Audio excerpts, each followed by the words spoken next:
Pepeling sing jadi panggeuing tong ngeluh ku karipuh,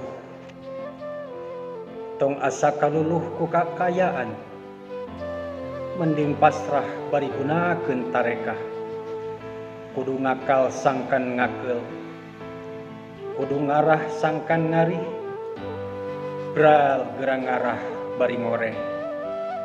Lain ngajentul nangkep haribu, lain ngabelekur nangkep tuur. Dunya mah kudu disiar,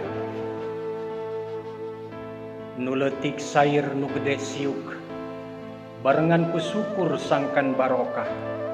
Mimitian ku niat anu ikhlas, barengan ku sholawat kunci barokah. Gunakeun jang bekal ibadah, buka lawang surga ku kalimah thayyibah. Miftahul a'mal ikhlas bin niyat. Miftahul a'mal ikhlas bin niyat. Miftahul barakah salawatu ala nabi. Miftahul barakah salawatu ala nabi. Miftahul jannah la ilaha illallah. Miftahul jannah la ilaha illallah.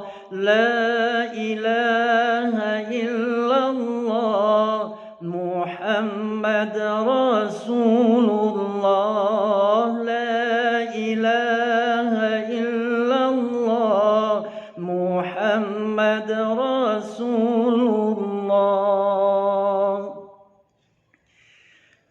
Setiap amal kudu disertai ku niat anu ikhlas, sabab kuncina ditarima jeung henteuna amal urang tergantung kana niatna.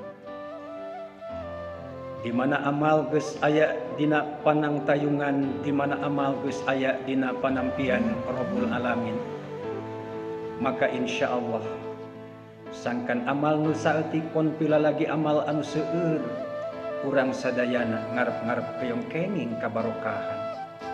Maka miftahul barokah sholawatu ala nabi.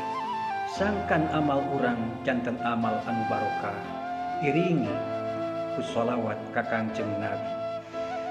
Di mana urang geus beramal, kalawan amal geus diwuwuh ku kabarokahan mungguh Allah Rabbul Alamin anu ngagaduhan sifat murah, insyaallah eta bakal jalan menuju surgana Allah. Maka buka surgana Allah ku kuncina nyaeta la ilaha illallah Muhammadur Rasulullah.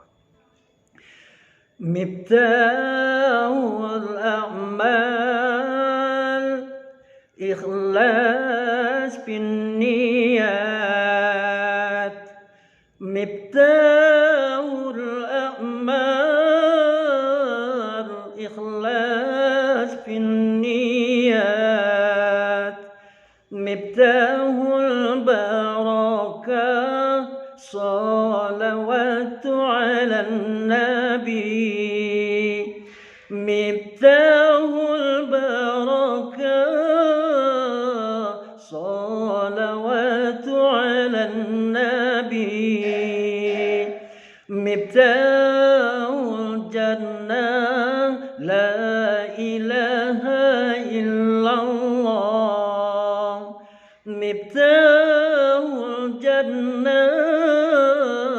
la ilaha illallah. La ilaha illallah Muhammad Rasulullah. La ilaha illallah Muhammad Rasulullah.